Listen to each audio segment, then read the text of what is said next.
Okay, well, welcome back, everyone. Nice lunch break. I see it's packed and busy at this point. So it is the third session of our expert sessions that are powered by Estonia here. So we have Startup Estonia representatives, we've got people from different agencies, and I'm really pleased to be opening this session around underrepresented to unstoppable. Female scientists driving breakthrough in a male-dominated world and talking about deep tech. So this morning we spoke about open innovation in deep tech, and now I have the pleasure to have Sandra Saarniit, Startup Community Developer Manager, and we've got Nadia Kongi, co-founder of Redox Energy. So before we get started into the topic, I would love for the two of you to introduce yourselves and tell us a little bit about what you do. Okay, I'm gonna go first. Thank you for nice introduction. I'm Nadia Kongi. Currently, I'm associate professor at the University of Tartu, professor of chemistry, and the founder of Redox Energy, well, the startup which pulls CO2 out of the air and makes some valuable chemicals out of that. Great. Amazing, thank you. So happy that you're here with us. I'm Sandra, Startup Community Development Manager in Startup Estonia. I work mainly with different support organizations that are part of our amazing community. And of course, we at Startup Estonia are turning our heads more and more towards deep tech as well and seeing what needs to change in the ecosystem to support the development of deep tech here. And definitely talking a lot about diversity and having more strong female scientists / founders in our ecosystem. So happy to discuss more. Thank you so much, Sandra. I'll dive straight in there. I think one of the big questions that I've had preparing for this session was, why is it so difficult for women specifically to get into deep tech? We know deep tech is hard. There's a lot of B2B SaaS companies in Estonia, but when it comes to deep tech, it feels like it's just so much harder. And for women specifically, can you tell us a little bit more about your experience, Nadia, around how it is for women? Yeah, thanks for the question. I really like the title of our discussion is like underrepresented and unstoppable in deep tech. Actually, it's very true. For example, taking into account, as an example, our Institute of Chemistry, there is 0 female professors at the Institute of Chemistry, and this is a good indicator, which shows that something is wrong in the system. But I think that it comes from the school, from the childhood, when we girls start playing with dolls, not taking apart different cars and old radios. And we're getting a bit frightened by mathematics and by physics and chemistry. Even now, as I know, in school system we have differentiation. Kids, very small kids, have to decide. Either they would like to do super math class or if they would like to do very light math class. How do you know when you're so young? It's so difficult to understand. But of course, if somebody asks you, like, do you want to learn more or do you want to learn less? Of course, you're going to choose the easiest one. So there is something wrong in the whole system.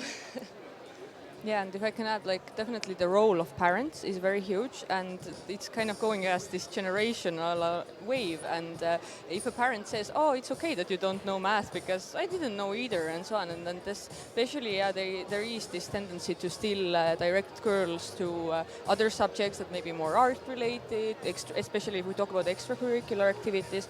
So we did with Startup Estonia, have done already 2 surveys. One of them in 2018, and the other one was ready just now in 2023, and both of them confirm still the same issue, that we definitely need more targeted promotion of different technology extracurricular activities towards girls. We probably need more varied activities as well, because it depends on the area that they are available as well, and we have maybe more now towards like IT and robotics, but what about other STEM subjects? So that's definitely something that can still develop. Yeah, so I think it's clear that the education side is incredibly important, and then you talked about a number of sort of cultural elements that are kind of pervasive in the culture and how parents are like, educating their children. What are some of the things that you're doing with Startup Estonia and Enterprise Estonia to facilitate that? Like, are you doing it directly yourselves as an agency? Do you collaborate a lot with other stakeholders that are directly involved in this space, or how does that work? Yeah, so for Startup Estonia side, we collaborate a lot with different ecosystem partners. We have supported in the past the first steps of programs like HK Unicorn Squad, and currently we are supporting Civita Challenger Diversity, which is happening for the second time, and there will be these amazing female-led teams pitching tomorrow actually. This year, unfortunately, no deep tech, but what I'm hoping to see in the next years and what we can support also from Startup Estonia's side is like more deep tech focused programs that are also tailored to the specific needs of these founders. Yeah. And so, moving back to you, Nadia, like, what motivated you, triggered you to start the company, even in this space? Right. I think the most important is to start the company was for me just to raise public awareness about the problems, because scientists do the research in the lab, and actually they are not taking the problems out. And for example, especially in our area, we removing CO2 from the air. Even a year ago, it was very difficult to understand, to explain people that it's very necessary technology. But currently, as I can see, I even can see the results of our public awareness work. So we, as a startup, we went out of the box and started to spread the word about the problems and engage people and engage investors and stakeholders. And so this is one of the main reasons, like to bring the technology out of the lab and show what we're dealing with, what are we solve, what kind of problems we're tackling, and how important they are actually. So. And what's some of the key issues that you're seeing in order to sort of push that discussion and that political agenda in many ways forward? Like, what are some of the barriers that you're still like hitting at the moment that is preventing you from getting to your goals? No, the main problem is just the lack of science-based culture or science-based policy making. So I think that we should be more science-based. Science should be in a high concentration around, especially within the policymakers and decision makers. Are you currently continuing as a scientist as well? Yes, I continue as a scientist. I do even teach at the university. I have a very nice, diverse research group. We pay a huge attention to diversity and inclusion and good mental health, and so we try to keep everybody happy and yes, still dealing with science, because actually the deep tech startup we are working on also is very science-based, so we cannot leave the lab so far. But I wanted to ask, like, what was your own journey to science actually? How did you decide to find your field of studies?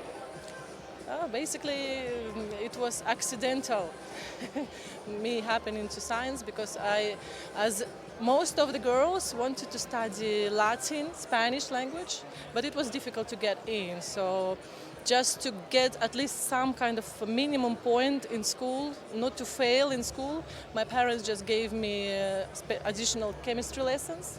So thanks to this chemistry lesson, my chemistry exam was maximum. So the chemistry was just a backup. So I was thinking, okay, I'm going to go to study chemistry, and next year I'm just going to go to study Latin, culture, Spanish, and so on. But unfortunately, it happened so that there were no admissions every year for Latin. So that meant that I had to stay 2 more years at chemistry. And then I started to like it. So I got to a very nice research group, very encouraging, empowering supervisor. So I'm very happy to these group members who helped me.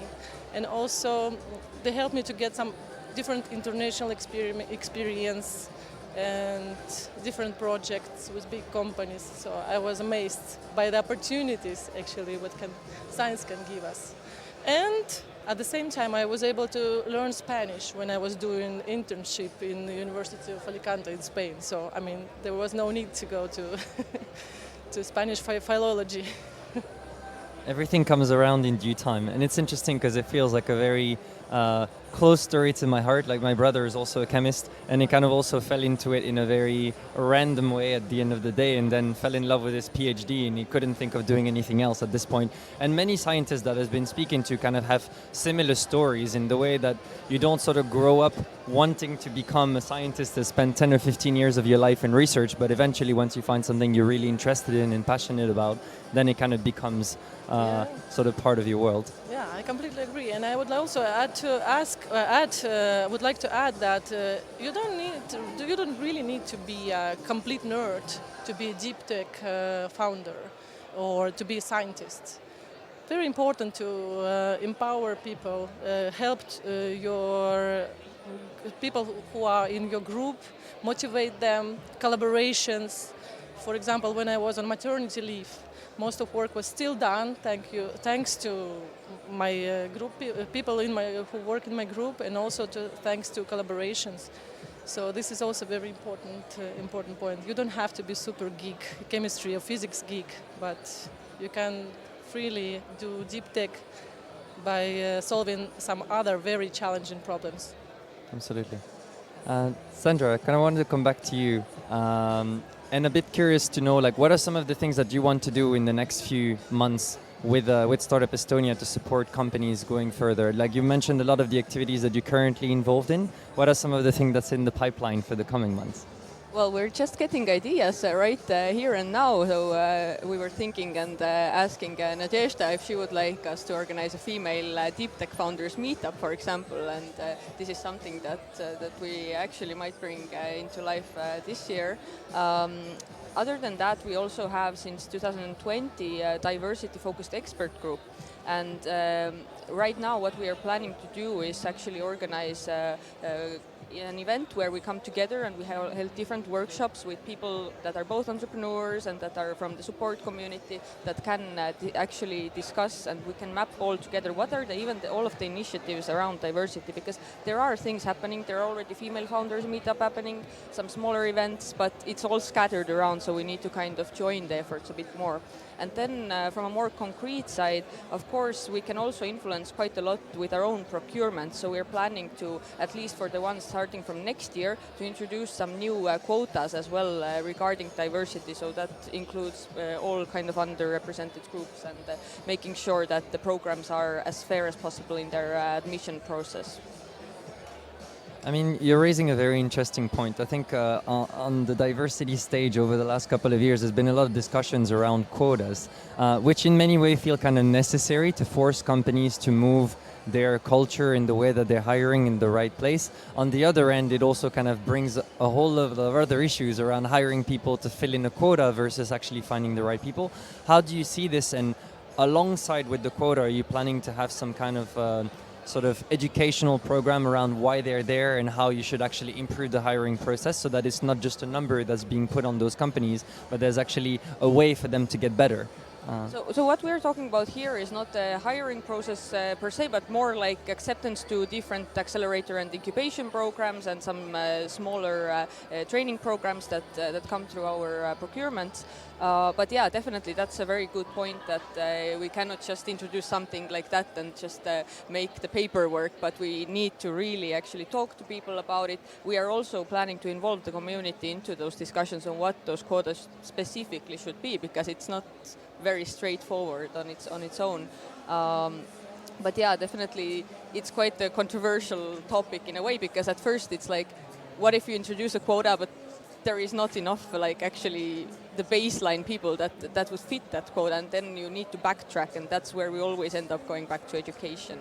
But that's why also tomorrow there will be a seminar about how to create the future talents, and that's something where we will introduce these outcomes of the survey that we recently did, and this is something that definitely we will take into consideration with Startup Estonia, as well as it's for the whole community to create their own initiatives around that. So definitely we are not in it alone. Okay, great.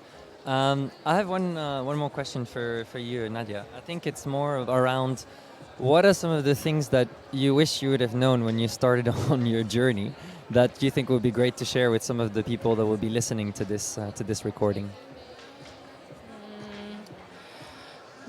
this is very important to stay true to your ideas, because in our project, for example, there was different pathways to go to concentrate only on kind of client, on our product, or to fix your model regarding to client's need or something like that. But at the end of the day, we decided not to spend so much time of that, but just to stay true to your technology, what is it made for, and just to push your line, not to adjust to kind of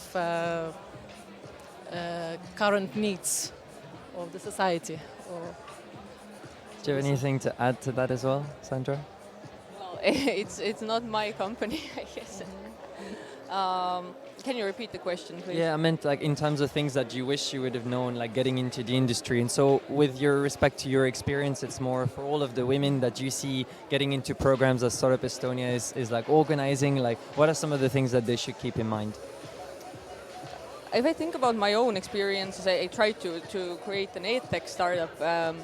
Yeah, I think definitely, like, if you are a full female team, it's you can feel this lack of confidence in certain areas where you just look around and you see a lot of like male-dominated world. In edtech, it's not that bad because there actually are quite some successful and nice role models, female founders to look at. But yeah, I think it's a bit more like just going for it, even when it doesn't seem like your place. Definitely you're encouraging yourself and the others around you to speak up more, to stay themselves as well, because there is this tendency to adjust a bit. I mean, there is even statistics out there that if the same pitch is delivered by a man and a woman, actually like a lot of investors, both female and male, will go for the pitch delivered by a man. So there are these things that will, like, just by knowing the statistics, will hold you back and make you a bit adjust your style and so on. But